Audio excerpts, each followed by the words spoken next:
The antique shop smelled like dust and secrets. Cobwebs clung to the shelves.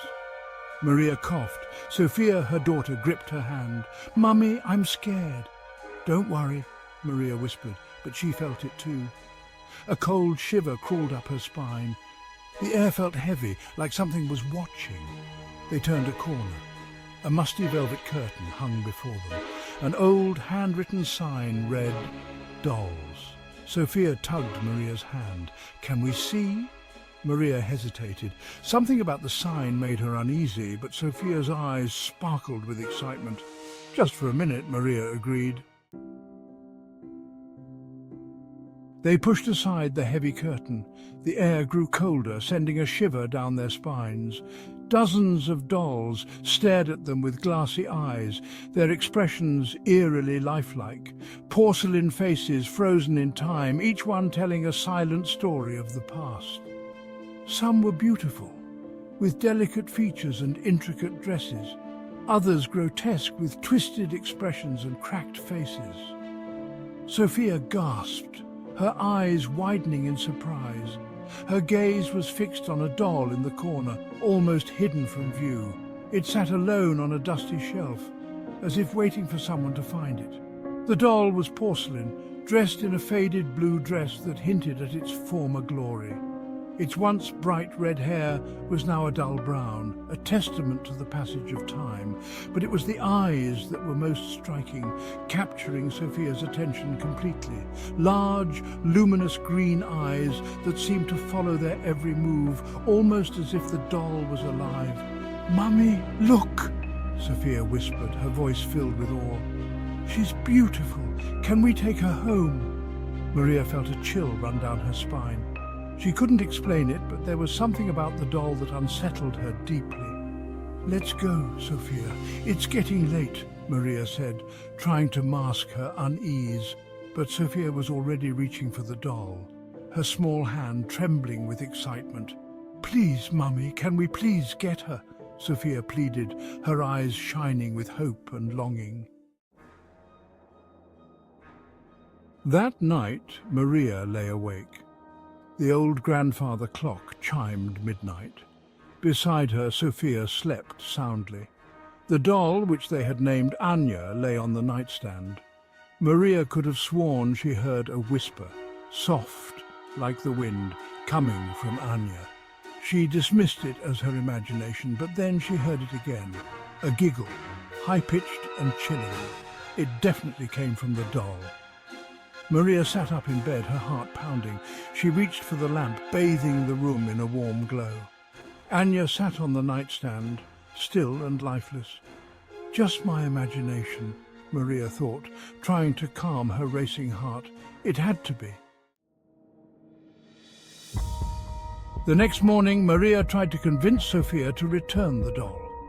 "There's something strange about her," Maria insisted. Sophia clutched Anya tightly. "No, Mummy, she's my friend." Days turned into weeks. Strange occurrences plagued their home. Footsteps echoed in the hallway at night. Objects moved on their own. Maria felt a constant presence, watching her, judging her. One evening, Maria found Sophia whispering to Anya in the corner. "What are you talking about?" Maria asked. Sophia jumped. "Nothing, Mummy." But Maria could have sworn she saw Anya's head turn. The green eyes seemed to pierce through her. Maria's unease grew into full-blown fear. The doll was alive. She knew it. Desperate for answers, Maria returned to the antique shop. The old shopkeeper greeted her with a knowing smile. "The doll," Maria said, her voice trembling. "Tell me about her." The shopkeeper chuckled. "Ah, so she's chosen to reveal herself." Maria's blood ran cold. "What do you mean? What is she?" The shopkeeper leaned in close. "Legend has it," he whispered, "that the doll is cursed, possessed by the spirit of a young girl who died tragically." Maria's head spun. The whispers, the moving objects, it's all true? "The girl just wants to be heard," the shopkeeper said, "but be warned, her anger can be as fierce as her love." Maria rushed home, her mind racing. She had to know more about the girl in the doll. The shopkeeper had mentioned a tragic death. She decided to search the attic. The house was old, its past shrouded in mystery. As she dug through dusty boxes, she stumbled upon an old diary. The cover was worn, the pages yellowed with time. The first entry sent chills down her spine. "They call me Anya," it read. "This house is cold and dark. I hear whispers in the walls." Entry after entry chronicled Anya's life in the house, her loneliness, her fear, and then the chilling revelation. Anya's parents, driven mad by grief after the death of their son, had locked her in the attic, blaming her for his demise. Maria slammed the diary shut. She finally understood. Anya wasn't evil. She was angry, trapped and forgotten. She raced to Sophia's room. Sophia was hugging Anya, tears streaming down her face. "Mummy, Anya is sad. She misses her mummy and daddy." The doll's head turned towards Maria. The green eyes seemed to burn with a fierce intensity. Then Anya spoke. Her voice, a childlike whisper, sent shivers down Maria's spine. "They locked me away," Anya whispered. "They blame me, but I loved him. I would never hurt him." Maria's heart ached for the trapped spirit. "I believe you, Anya," she whispered back. "You have to help me," Anya pleaded, her voice growing stronger.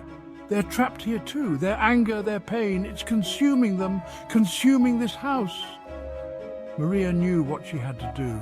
She had to free Anya and her parents. "Show me where they are," Maria said. She felt a strange sense of calm wash over her. She wasn't afraid anymore. She understood Anya's pain. The doll's head tilted towards the attic door. Maria took Sophia's hand. "It's okay, sweetie. We're going to help Anya." Together they climbed the creaking stairs to the attic. The attic was filled with a strange energy, a palpable tension that seemed to cling to every corner.